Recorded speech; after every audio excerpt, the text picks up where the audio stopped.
Проблемот со јазлестата кожа кај добитокот ги мобилизира надлежните за преземање на повеќе мерки со цел на сточарите да им се укаже на причините, појавата и начините за сузбивање на ова заболување, кое може да предизвика огромни штети кај крупниот добиток. За таа цел, мрежата за рурален развој започна со едукативни работилници во повеќе региони во Македонија.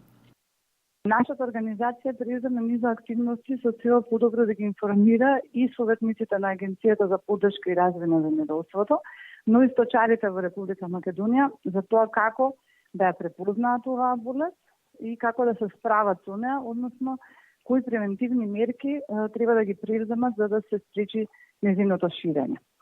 За таа цел, во соработка со Агенцијата за храна и ветеринарство, проектот изработи постери, информативни постери и лифлети во кои што детално се информира за причинителот на болеста, потоа за превентивните мерки кои што може да се преземат и што понатаму да се работи доколку се појави оваа болест.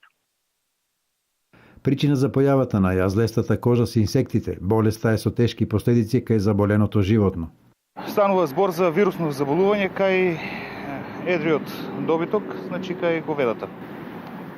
Пренесувачи вектори на болеста се сите инсекти кои што цицаат крв. Значи комарци, муви, болви, крлежи. Имаме прво покачување на инкубацијскиот период е од 14 до 20 дена. Најпрво имаме покачување на внатрешната телесна температура кај животните, појава на лезии по кожата, значи како чворови, во вид на чворови. Од гледна точка на тоа, значи колку е опасна болеста, станува збор за болест која што нанесува економски штети на сточарството кај нас.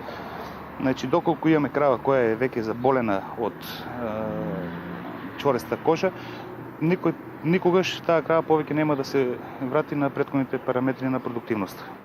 На информативните средби и предавања ќе одржи професор доктор Методи Трајчев, а ќе присуствуваат и инспектори од Агенцијата за храна и ветеринарство, на кои учесниците ќе можат да им се обратат со конкретни прашања.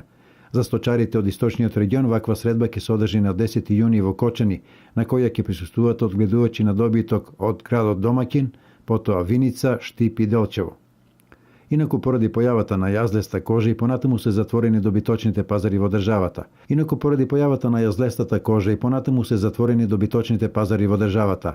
Денес не работеше ниту добиточниот пазар во Облешево, иако пред влезот на пазарот беа паркирани и натоварени неколку возила со добиток за продажба.